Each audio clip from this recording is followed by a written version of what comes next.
দিতে ওই একা সঞ্জয় রায়ের উপর দিয়েই পুরো দোষটা চালিয়ে দিতে এমন কিছু হেভিওয়েট মানুষ এই অভয়ের খুনের সঙ্গে যুক্ত হয়ে আছে, সেটা বেরোলে হয়তো সেটা সরকারের ওপর প্রচণ্ড চাপ সৃষ্টি হবে। তাই চেষ্টা করছে যে সিবিআই যাতে এই কেসটা ধামাচাপা পড়ে। তাই হাইকোর্টে যে আবার অ্যাপিল করেছে অভয়ের মা বাবা, আমাদের মনে হয় যে নতুন করে যদি আবার এটাকে আস্থা নেই সিবিআইয়ের। নতুন করে মেয়ের খুনের তদন্তের দাবিতে কলকাতা হাইকোর্টে অভয়ার বাবা মা বৃহস্পতিবার সকালে নতুন মামলার আর্জি জানান তারা। তাদের কথায় বর্তমানে যে তদন্ত চলছে তাতে আস্থা নেই, তাই নতুন করে খুনের তদন্তের নির্দেশ দেওয়া হোক। তদন্তের নামে তথ্য প্রমাণ লোপাট করা হয়েছে বলেও অভিযোগ মৃতার বাবা মায়ের।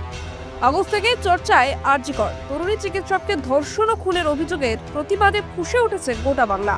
তবে 3 মাসের মাথায় এই ঘটনায় জামিন পেয়েছেন আরজি করের প্রাক্তন অধ্যক্ষ সন্দীপ ঘোষ ও তালা থানার ওসি অভিজিৎ মণ্ডল। কারণ হিসেবে জানা গিয়েছে চার্জশিট পেশ করতে পারেনি সিবিআই। এরপরেই কেন্দ্রীয় তদন্তকারী সংস্থার ভূমিকা নিয়ে প্রশ্ন উঠতে শুরু করেছে। এসবের মাঝে বৃহস্পতিবার সকালে নতুন করে তদন্তের দাবিতে হাইকোর্টে দ্বারস্থ হন অভয়ার বাবা মা। তারা বলেন, তদন্তের নামে তথ্য প্রমাণ লোপাট হয়েছে। ইতিমধ্যেই ট্রায়াল শুরু হয়েছে, সাক্ষ্য গ্রহণ চলছে। এখনই আদালত হস্তক্ষেপ না করলে পরিস্থিতি হাতের বাইরে চলে যেতে পারে। এরপরেই সিবিআইকে মামলায় যুক্ত করার নির্দেশ দেন বিচারপতি। একসময় সিবিআই তদন্তের আবেদনে হাইকোর্টে গিয়েছিলেন নির্যাতিতার বাবা মা।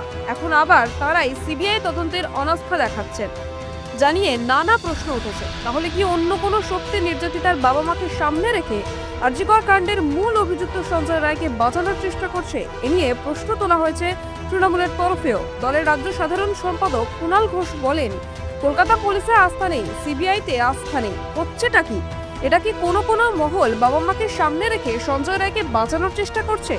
আশঙ্কা প্রকাশ করে কুণাল বলেন, যেখানে সঞ্জয় নামে ওই লোকটি পৈশাচিক ঘটনায় যুক্ত, সেটা কলকাতা পুলিশ ও সিবিআই তদন্তে প্রমাণিত। এখন যদি বাবা মায়ের আবেগকে বিভ্রান্ত করে জলঘোলা করা হয়, তাহলে তো আশঙ্কা থাকে এই সঞ্জয় রায়কে বাঁচানোর চেষ্টা চলছে না তো। কুণালের মতে বিচার প্রায় শেষের মুখে। এখন যদি অন্য কোনো কেস অ্যাকসেপ্ট হয়ে যায়, তাহলে এই বিচারের রায় জটিলতার মধ্যে পড়ে যাবে। উল্লেখ্য, চলতি বছরের 8ই আগস্ট নাইট শিফট ছিল আরজি কর হাসপাতালের তরুণী চিকিৎসকের। পরের দিন আরজি কর মেডিকেল কলেজ ও হাসপাতালের সেমিনার হল থেকে তার দেহ উদ্ধার হয়। অভিযোগ, ধর্ষণ করে খুন করা হয়েছে তাকে। এই ঘটনায় প্রথমে তদন্তে নামে কলকাতা পুলিশ।